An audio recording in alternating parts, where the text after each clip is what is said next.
ZNS Total Sports is brought to you by Fourth Terrace Diagnostic Center. Good evening, Bahamas. I'm Kelsey Johnson. Welcome to Sports Friday. Top-ranked Dominican Republic blasted Team Bahamas on home soil Thursday night.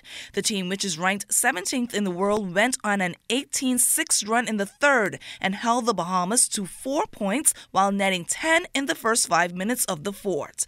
Victor Les scored 19 points in the 96-63 victory. Rigoberto Mendoza added 18 points and Luis Montero 17 points. Players that we had is they have a talent, they have the team that we need to prove, and for tonight's game I think that they played together and was the best thing that we can show tonight. It was a balanced game up until the third. The Bahamas was within one by the half. The Dominican Republic slipped away, forcing several turnovers, all of which they capitalized on. They outscored the Bahamas 23-8 in that category and 44-31 on bench points. The Dominican Republic is the best team inside this pool, and they're the highest ranked with inside the pool. They are 10 times better than the U.S. Virgin Islands. So basketball is played by matchup. So it doesn't matter who you play. This team that the Bahamas has is better than the team in the first window. That's quite frankly what it is. U.S. Virgin Islands is a pretty good team, but they're not as good and as much cause more problems for us than the Dominican Republic or Canada will. I think we just got to put 4 quarters together. I mean, like Coach said, you know, we came out lackadaisical in the second half, and I felt it as soon as we came out the gate. But we just gotta have a quick turnaround. The Bahamas will be back on court on Sunday at 8 p.m. playing Canada. Now, Canada is the number 25 ranked team in the world. They beat up on the U.S. Virgin Islands on Thursday night, 118-93. That was the first game to be played at the Kendall G. Isaacs Gymnasium. The home and away series is the newest format introduced by FIBA for the upcoming World Cup. The U.S. Virgin Islands was forced to play both their home games here in the Bahamas because of damage to their gym. From the Hugh Campbell beat, having to watch from the sidelines now are the Aaron Bailey Pacers, CV Bethel Stingrays, Temple Christian Sons, and St. John's College Giants. Those 4 teams were eliminated earlier today. This evening's session will be hot. Jack Hayward taking on C.I. Gibson and C.C. Sweeting playing Sunland Baptist. The North Long Island Jamboree tipped off on Thursday. Julian Gibson is over there and filed this report. Kelsey, North Long Island High School has a new shot clock. T.A. Thompson junior boys would light up the clock 26-16, beating St. Sal junior boys. T.A. Thompson in the blue, St. Sal in the white tops. Yeah, it feels good to pick up the first win, seeing that we came off the plane basically almost on the court. It's our first time here. We just wanted to give the guys some exposure. You know, the season is very short for the GSSA, so this adds to helping them develop a better game, especially for my 7th and my 8th graders, because that's what my team mostly consists of. So this gives them a jump start on next year. How far do you expect to go in the tournament? I expect to be at the top. I do think I have a good group of boys, and I think we can make it to the top.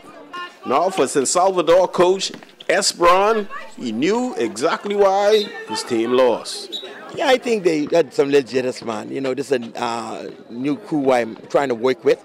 The lack of games, I think that'll always be our problem right now. One high school, we only could fight against ourselves. I think if we played the first 3 quarters, down the stretch, we just did not enough gas. We run out of gas. I think the guys, if they, you know, just listen some more, I think we got a good chance of beating that team if we would meet them again. Up next on the court, intermediate boys action. How about Coach Marcano and D.W. Davis, intermediate boys, where they took care of business against the host school, North Long Island High School Stars. In fact, D.W. Davis led at one point 19-2, and they would go on to win 48-14. We've set a high standard for our program. Anything less than a championship is unacceptable. So we came over here, first of all, for the guys to relax after a long season in Nassau, to get some fresh air. Also, we want to win and take it back to Nassau, the championship again. It looked easy tonight against North Long Island. Well, those guys are athletic and they can run and they can move, but I can see that they're lacking games. So maybe this may be their first, second, or third game, but this must, with our 30 fit for 36 games, so it's a big difference. Reporting for ZNS Total Sports, I am Julian Gibson. Thanks so much, Julian. Byron Ferguson getting set for postseason play. He plays with Hercules Volleyball Club, a professional-based team in Europe. Ferguson is ranked 8th in the best spikers category, and he's 4th in blocking. Joe Smith returned as president of the Bahamas Volleyball Federation. Smith expressed concerns about the state of volleyball in the country. We really have about 3 associations that are operational. As I said in my report, the other 4 or 5 I've spoken to, and because of the hurricanes over the years, what it did, it damaged a lot of the courts in the family of islands. So a lot of family islands couldn't play volleyball anymore.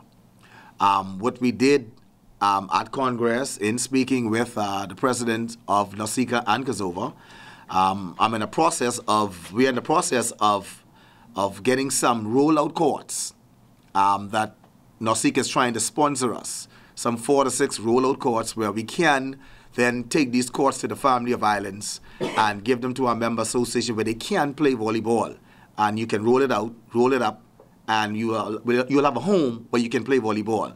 And that is why also we have Family Island Development, who will be a great part of the first Vice President's portfolio to restore volleyball within our family of islands.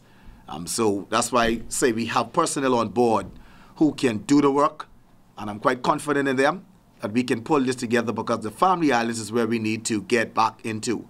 And that is high on our agenda. So that is how we're going to build our associations, by helping them, by getting infrastructure in place, by getting our equipment in place, and by going and participating with them. And training is key and is high on the agenda for our member associations in the family islands. On the court right now are the Scottdale Vixens and the Lady Defenders. The 2 teams are battling for the championship title in the New Providence Volleyball Association.